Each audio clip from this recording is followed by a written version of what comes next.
At Vistaprint, we print.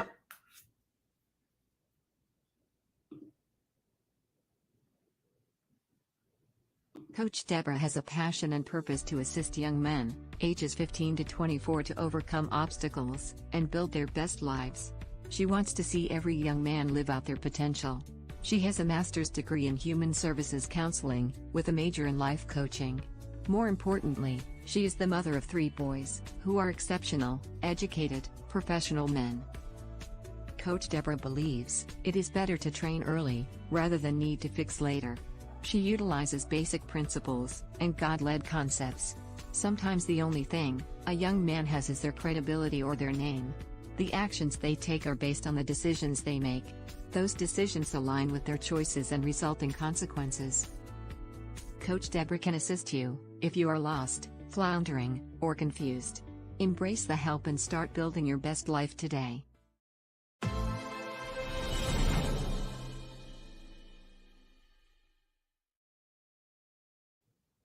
Good evening. Welcome to Thursday Live with Coach Deborah. And as you know, I am Coach Deborah. I am here today and I'm ready. I missed you all on Tuesday, but I am back.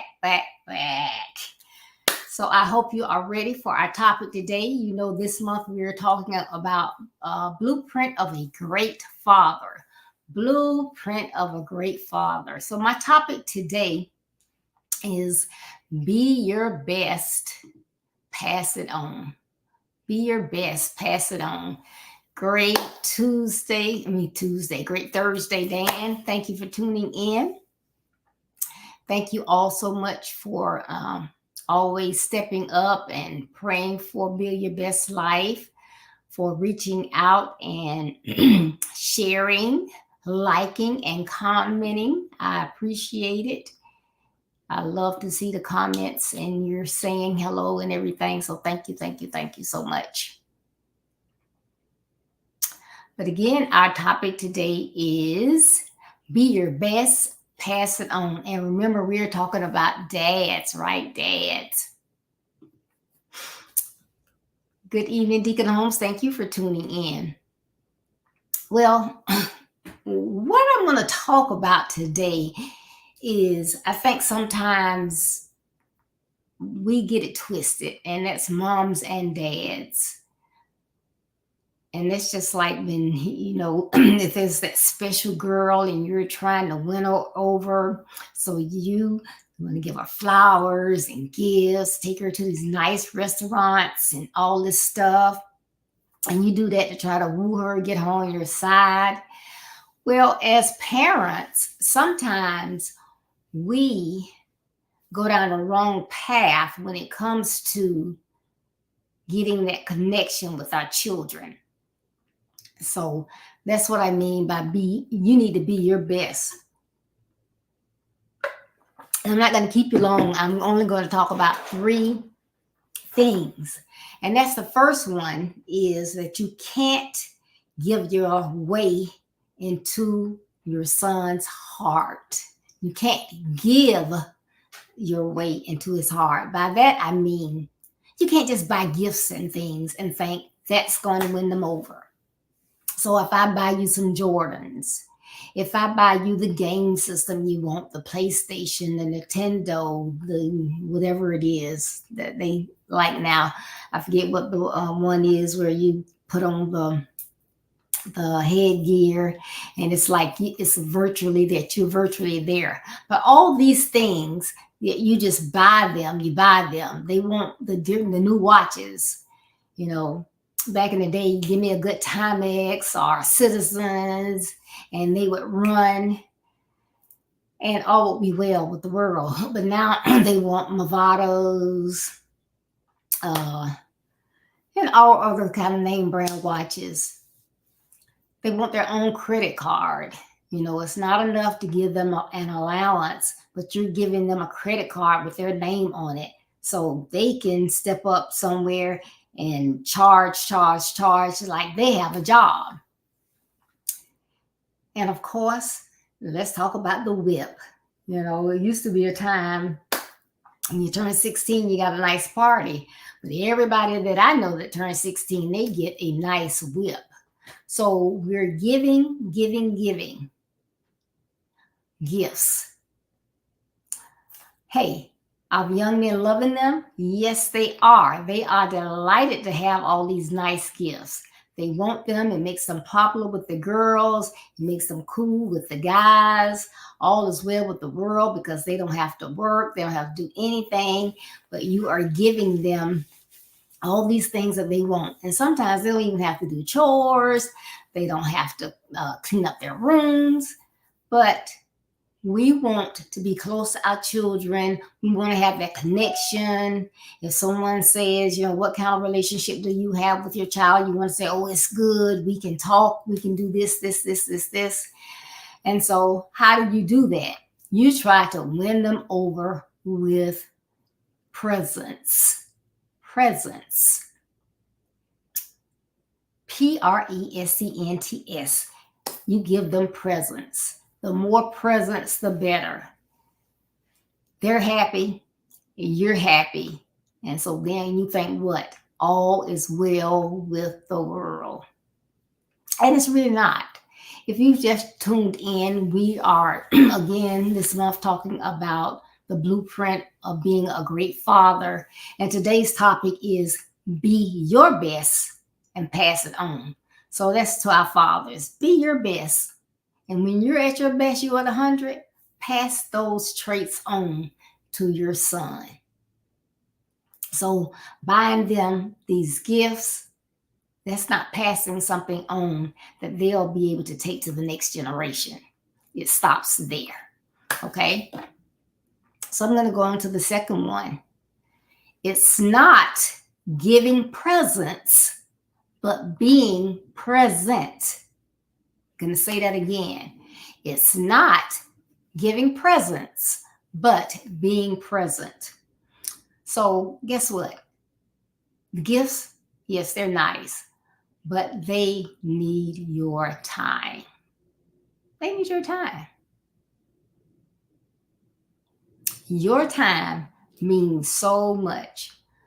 And when I say time, I don't mean you're in the room, they're in the room. You're in the room doing your thing, they're doing something else. I mean getting together, having a quality time, having talks, spending time together. You're showing that you are involved. You know what classes they're taking. I got right now, if I had to take a poll all around the world, what classes, and I'll say this is for 8th through 12th graders, what classes are your child taking? How many could tell me exactly what 6 or 7 classes their child is presently enrolled in? Oh, they were for the school year. A lot of states have ended their school year. Some, I think, are still in. But during the school year, how many can tell us exactly what classes your child is taking? That's being involved. And not only what classes they're taking, but what are those grades looking like? Are they understanding the methodology, the principles, the processes in the different classes? Are they just getting by? Are they acing it? What's going on? Do you know? Do they have a curfew? It's just whenever they get home. Do they have rules? Yes, rules. Is it just things pop up? They may ask mom, or they may ask dad, and it's however you're feeling on that particular day is to the answer that you get, rather than having standard rules. It's always great to have rules in place. Think about it. When they go to daycare, when they go to school, what's one of the first things you see on the bulletin board? Class rules. When you go on those jobs, there are rules. Even if you work fast food, what? All employees must wash their hands. In some restaurants, employees must cover up their hair. Employees must wear a certain type of shoe, a shoe that has a certain type of sole on them, closed-toe shoes. There are rules. You can only work certain hours. A lot of companies have a lot of flexibility. They may allow you to come in as early as 6 a.m. or as late as usually it's 9 and work your same 8 hours. But that's flexible. But whatever it is, they have rules. So then in your house, if you don't have any rules, that child may struggle when they have to go somewhere else with their rules. Why are they telling me what I have to do? I have to do exactly what this person has to do. I don't even act like that person. Why do I have the same set of rules? Well, if they've never had to deal with rules, then yes, it is something that's an oddity to them, and they probably don't want to do it. So that is another good thing. And then you also being involved, asking questions about what's going on their jobs, what's going on in school, what's going on in the different organizations that they are a part of, what's going on with their friends, who is that? You know, why every time I see them, they're in a different car? What's that smell coming out of their car? You're showing that you're involved, but you're present. You're there, you're present, you're involved, right? And then the third one I want to talk about you will never be able to give your way to being the best dad. Again, you will never be able to give those presents. Give your way to being the best dad. That's not how you do it. Yes, they will love you for it. They'll think, well, I can get anything I want. It reminds me of yes, I have to tell on myself. It reminds me of an episode of Andy Griffin I was looking at, and this little boy was new to town, but he had this new bike, and he was showing it off to Opie, and Opie was asking, well, how did he get it? I just got it. My dad bought it for me, and he didn't have to take care of it. I get anything I want. Well, how do you get anything out you want? Oh, because I just do this. And he held his breath, till he was about to fall out. He said, and if that doesn't work, then he fell on the floor and he had a tantrum. I get everything I want. And he says, well, what kind of allowance do you get? And Opie told him, he says, well, when I get an allowance, I don't have to do anything. Opie was like, well, I have to do chores. If I don't do my chores, I don't get an allowance. So this little boy was like, oh, well, you need to do what I do, have a tantrum or whatever. And so Opie tried to jump with Andy. That wasn't going to go over well.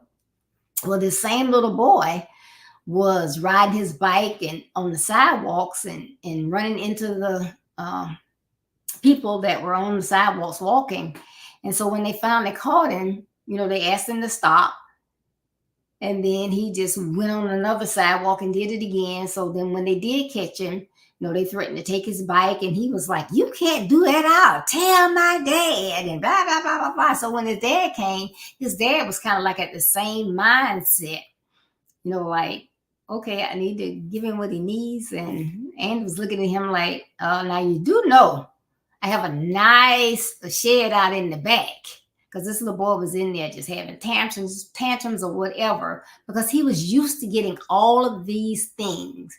But his dad wasn't giving him the attention that he needed. He wasn't showing him any structure. He wasn't showing him how to act. He wasn't showing him how to earn money. He was just giving him all the gifts he wanted, money, anything he wanted, he could get. And if he said he wasn't going to get it, all the little boy had to do was throw a tantrum. Well, that's not going to get it. You have to be your best so that you have something tangible, something valuable, some good character traits to pass on down the road. Teach your child the way to be the best dad. So you have to be that example. So you show them each and every day. Be a model. So like, I have a great dad. My dad's involved. My dad does this. My dad does that. My dad helps my mom. My dad, does this. He, takes me different places. He asks me questions. He makes sure I understand my assignments. He makes sure that, I get everything done. We've talked about college, what I want to do, what classes I need to take. Those are the type of things that they want. And when you're showing them that, you are being the example. You are being your best. The Bible tells us in Proverbs 22:6, you got to train up a child. And you got to train them up. However, the new generations, you got to train them and teach them and show them, but they are looking at you. So you can be talking and not meaning what you say. It's going to come back to bite you because they are watching what you do. Not only what you say, but what you do. So you are the example. So you have to do some things to instill in them that, hey, this is how you do things, so that they will know you're being your best. You're being that example, and you are passing it on to them. Pass the torch along to them. Show them how to be respectful. Show them how to care for themselves, care for their bodies, They're here to do certain things in certain times in their lives. There's, time for everything, and everything is done in due time and in season. So, you know, remember that, it's a time to have, you know, reproduce and have kids. That's when you get married, along the road time, when you've been through college, you trade school or military, you got some knowledge behind you, you have some wisdom behind you, you are ready to support yourself and your family, and it's time for that. You have to be the example and teach them how to treat ladies. How do you treat your wife? How do you treat their mom? That's a thing where, I don't like the child's mom, so I bash her. I say things about her. You don't do that. That's that child's mother. So whatever you have going on, that's what you have going on. But when you're in their presence, always something positive. If you can't say anything good, you just don't say anything. But you never bash their mom. You treat them with respect. And you treat your spouse or your significant other with respect. You treat your daughters with respect. So they will know how a man is supposed to treat them as well. You want to teach them financial literacy. You want them to be able, you just hand them a credit card. Do they know what to do with the credit card? Do they know if they just go out there and spend and you don't pay timely, that's impacting your credit? It's not going to do anything with theirs because they're just a card holder on your account.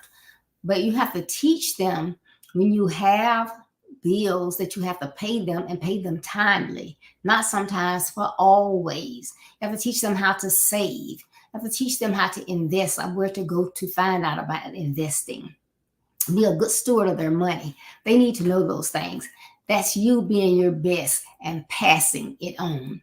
Teach them about that education. As I stated before, everyone is not built for college. Everyone does not want to go to college, but you got to do something. So if you don't have a natural talent, such as you're gifted with a beautiful voice or playing an instrument or acting or something of that sort, where you can just immediately step out of high school and go on to be successful, you great in technology or something like that, then you need to gain knowledge, find out sooner rather than later what you want to be in life. Find out what skills, classes that you need to get where you want to be. You don't want to be going down all kinds of curves and detours and back the other way. You want to get a clear blueprint of where you need to go based on where you're trying to get. So you need to know those type things. So if you're going to get that through a trade school, if you're going to get that through college, if you're going to get that through being in the military, may need to go to a music school, a seminary, but go to the right place to get you on the right course. Knowledge is power. Knowledge is power. Nobody wants to be a dummy. And then that Christian foundation, you definitely need that. Because when, every day is not going to be, the sun's not going to be shining. You're not going to be able to see the white, puffy clouds, blue skies, green plants every day. Sometimes the sky's going to be gray. But you still got to have faith. You still have to believe. You still have to know who you are. So you need that Christian foundation. Well, you have to show it to them. They're not just going to get it out of the sky. Yes, they can learn some things on their own, but you are responsible for being your best and passing it on. So don't forget that. Be your best so you can be the example for your offspring. I hope that you have enjoyed today. I know not many were on. I kept having problems. I normally send a reminder out, and every time I got ready to send it out, something went wrong with the app that I use. However, I hope that you will look at the rewind of this on Facebook or YouTube, because I think it is worth hearing this talk. But I enjoyed doing it.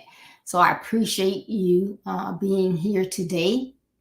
Please join us Saturday for, guess what? It's the second Saturday. It's the second Saturday. It's Conversation with the Guys.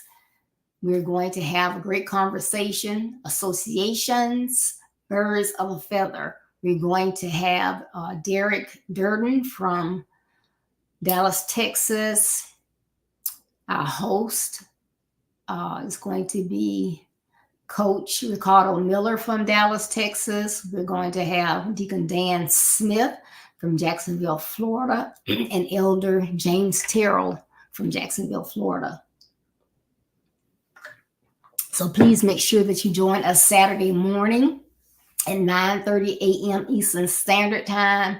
I know that you will join this this hot topic in this conversation, because they are ready. So please, please, please join us as well. I am super excited, because guess what next week is?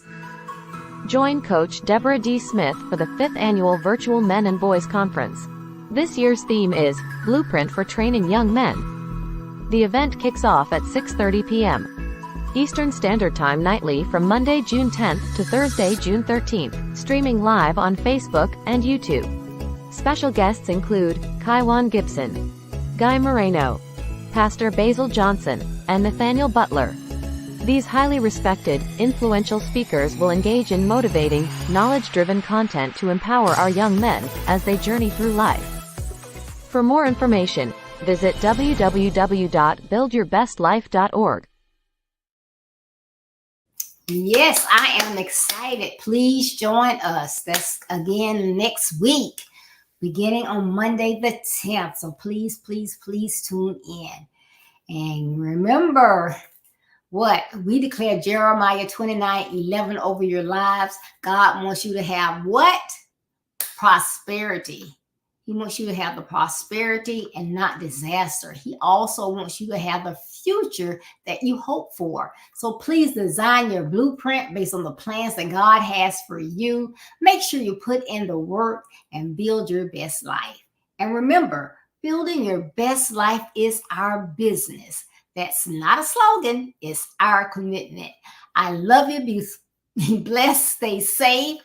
I will see you Saturday morning, 9:30 a.m. Eastern Standard Time. And please make sure I see you next week, beginning on Monday at 6:30 p.m. Eastern Standard Time for the 5th Annual Men and Boys Conference. You won't be sorry that you joined. Bye-bye.